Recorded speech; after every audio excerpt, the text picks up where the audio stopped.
Hi guys, Chess Learning for Life back here with another video. So today we're sharing a game of the USA versus Uzbekistan match. This is the rapid round 4 between Nodirbek Yakubboev with the white pieces versus Levon Aronian with the black pieces. So let's see this game. D4, D5, a Slav, and here I just want to talk about e3. It's kind of a solid system to play, which just prematurely blocks his bishop. And the normal way to play this is to play the knights out first and keep this bishop's choices open. And if black goes for the semi-Slav, then now you can play e3, because then you can meet bishop b4 with bishop d2. But here Nodirbek just goes for a very solid system, which is not bad, but it just lets this bishop up to f5 without this bishop going maybe to g4 or to f4. So this is basically giving black a high chance of equalizing. And here we see f3 h5 stopping g4 and giving space for the light square bishop. Bishop d3, black happily trades because it's his bad bishop for white's good bishop. And here is just more developing. You see pawns on light squares, dark square bishop. This is a good bishop. Pawns on dark squares. Bishop is dark squared, and this is just a bad bishop, unless maybe you could push for e4 d5. So castles, rook c8. Now bishop e7 takes with the bishop. So what this does is basically maybe trying to fianchetto it with g6, bishop g7, and then knight f6 castles. But now white's play is very strong down the center with these pawns rolling. And I mean, even if you take with the knight, then there's still e4. But the difference is, after you break with c5, let's say, if you take, there's bishop takes with check. And if you go e5, then now the d5 square is open for the knight, which you can't say the same with for the bishop. So here a slight inaccuracy by Levon. e5, c5, e5, and now you can't go knight d5. You just have to retreat the bishop, and white's forces are just very strong, and white is not in time to castle because then the bishop gets trapped. Like d6, bishop h4, g3, and now the bishop is trapped. So here Levon has to take first. Now he still can't castle because castling runs into e6, and the black king is still very weak because he pushed h5. So here Levon just can't castle, and it's Nodirbek's game to win. Just if he could like get the attack going. Bishop g5, trying to activate the knight. Here you see after doubling the rooks get in, and here even sacking the exchange because here king f8, and then d7. Now you already have to give up your knight here, because if you don't give up your knight, then what else? If you just move your rook away, move here, it gets taken, and if it just moves away, then promotion takes, and this is mate. So you already have to give back another piece after check and rook takes. Now you have two minor pieces for the rook, and you have a major attack. And the only thing going for black is maybe a possible c pawn, but this game is not. He's not surviving into the end game if Nodirbek plays this correctly, and maybe like a vulnerable back rank because of back rank problems. Here, king h7, given a mistake, but I mean, what else? You could possibly try a queen trade right here, but then, yeah, putting the hopes on the pass c pawn. But then white's position is still very active. If you push right here, then even knight g6, and yeah, your king is still getting hunted down. There's knight e7 problems, and if the king comes here, then this rook is hanging. So yeah, all in all, you can try the queen trade, but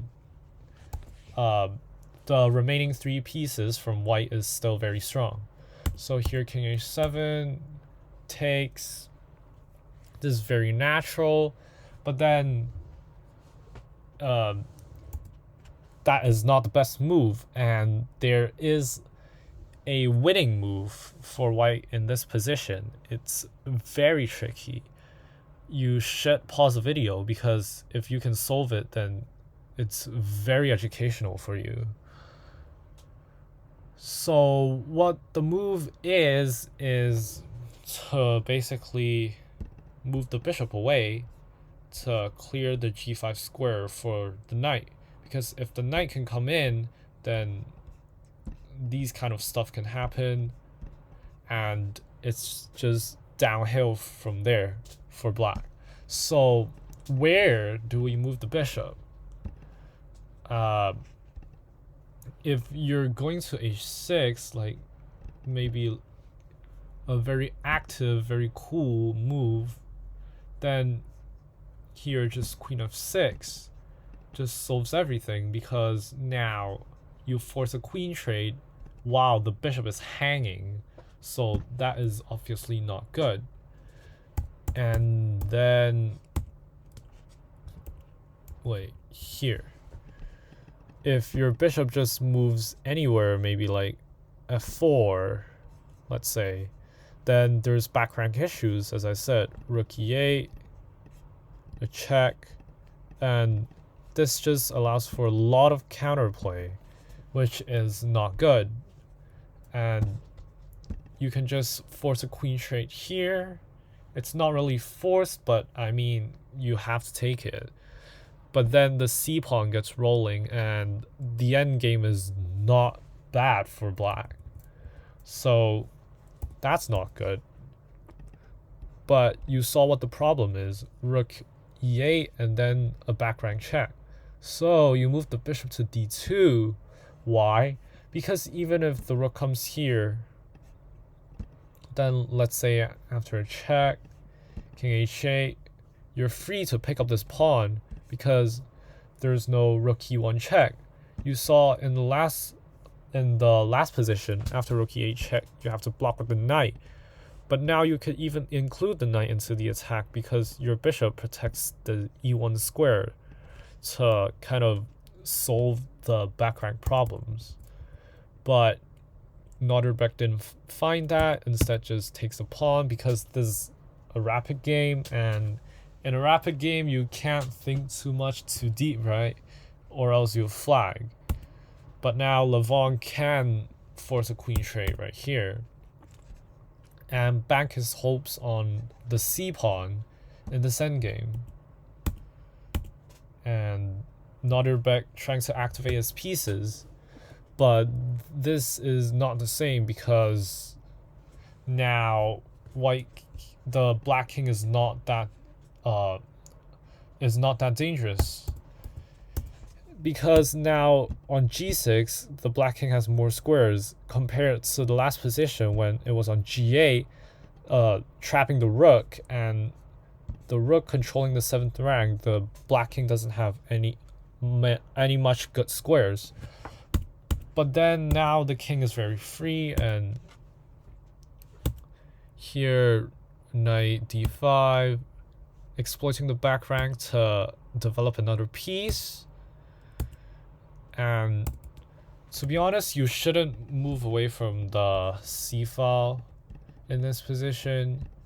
You should try pinning the knight. A trade is good because now these pieces are very immobilized to stop this c1 promotion, and you may have to give up the bishop for it. So yeah, this is the idea, to maybe hold on to the game. But then Levon just gives up the c file.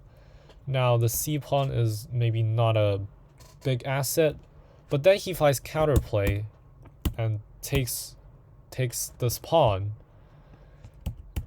and even gets a passed b pawn instead, which in my perspective I think it's stronger than the c pawn, because the c pawn promotes in a square that the bishop controls, but then the b pawn promotes in a square that the bishop cannot control. And yeah, all of a sudden this is just a much better position for black, because here you just have to move the rook away and promote the pawn. But Levon, you know he's Levon. He goes for something flashy. Right here, takes one more pawn. Just super flashy. Because if you promote, then this is still winning, but Levon thinks it's not enough. Therefore, he just grabs one more pawn, which is very funny right here. If knight takes, still not stopping promotion. And if king takes, still nobody's stopping promotion, because there's just a rook here, and the bishop cannot control this promotion square. So yeah, what happened in the game is knight takes, and just a promotion. And here, just queen d6 check, and queen d7, and light square problems around here. The rook is attacked, and it has to stay guarding this knight. And yeah, a very roller coaster game. It was definitely Nodirbek's game to win, but he just slipped the attack away with a few inaccuracies and let Levon come back in the endgame. Make sure to like and subscribe for more chess content. I'll be posting more of USA versus Uzbekistan games. So yeah, that's it. Bye.